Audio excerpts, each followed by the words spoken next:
You know that feeling, right? That spark, that light bulb just goes off over your head and bam, a great idea hits you. You can almost see it, you can feel it, and you just know it could be something really big.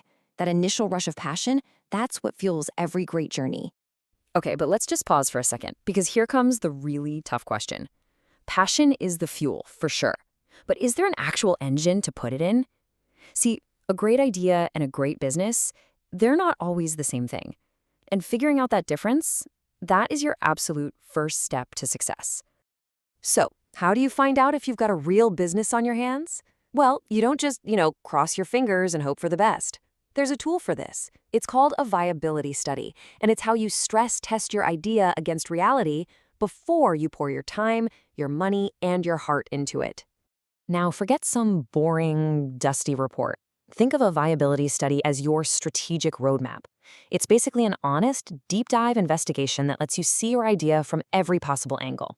Really, it's all designed to answer two simple but absolutely critical questions. Is anyone even out there who wants to buy this? And can it actually make money? And we can boil that whole process down to these two core pillars. It's that simple. First, we look at the market potential. Are there real people who will pay for what you're selling? And second, we look at the profit potential. Can you actually sell it for more than it costs you to make? Pretty much everything we're going to talk about falls under one of these two. So let's start with that first pillar, the market. Because let's be honest, it doesn't matter how amazing or brilliant your product is, if nobody wants to buy it, you don't have a business. This is where we figure out who your customers really are and who you're going to be up against. This right here, this is probably the most fundamental question in all of business. And I'll give you a hint. The answer is never everyone. The more specific you can get, the clearer you can define your customer, the better you're going to be at actually reaching them. Seriously, knowing them inside and out is the bedrock for everything else. So how do you find them? Well, this table shows you the framework. It's a cool process called market segmentation. You just break it down. Are you targeting people in a city? That's geographic. Are they a certain age or income? That's demographic. Maybe they're really into fitness or they only shop online. Well, that's psychographic and behavioristic. This is how you stop thinking about everyone and start seeing a crystal clear picture of your perfect customer. But here's the thing. You're probably not the only one trying to sell to those customers. Knowing your competition is just as important as knowing your customer. You're not building this thing in a vacuum, right? And a classic, fantastic tool for this is the SWOT analysis. Let's just look at this example for a made-up coffee haven.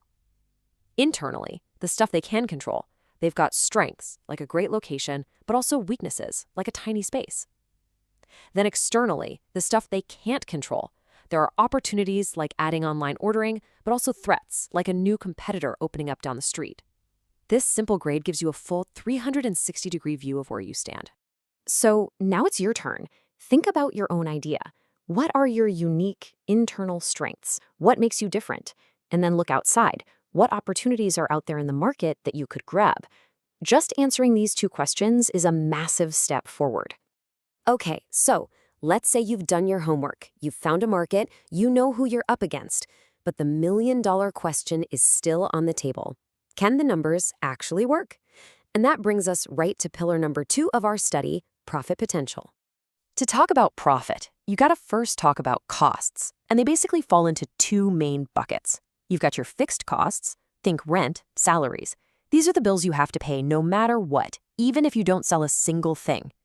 Then you have your variable costs. These are tied directly to what you sell. The more you make, the more you spend on things like raw materials. Makes sense, right? Once you get a handle on your costs, you can figure out one of the most important numbers for any new business, your break-even point. Put simply, this is the magic number. It's the exact point where you've sold just enough to cover all your costs. You're at ground zero. Not making a profit yet, but you're not losing money either. Okay, I know, formulas can look a little scary, but trust me, the logic here is super simple. All this is really doing is taking your total fixed costs, your rent and all that, and dividing it by how much money you make from each individual sale. The answer tells you exactly how many things you need to sell just to pay the bills. But what do you do with that number? It's more than just some piece of trivia. It's a guide. Think of your break-even point like a compass for your business. It tells you if you're pointed in the right direction. Think about it. Right away, this number becomes your very first sales target, your absolute bare minimum.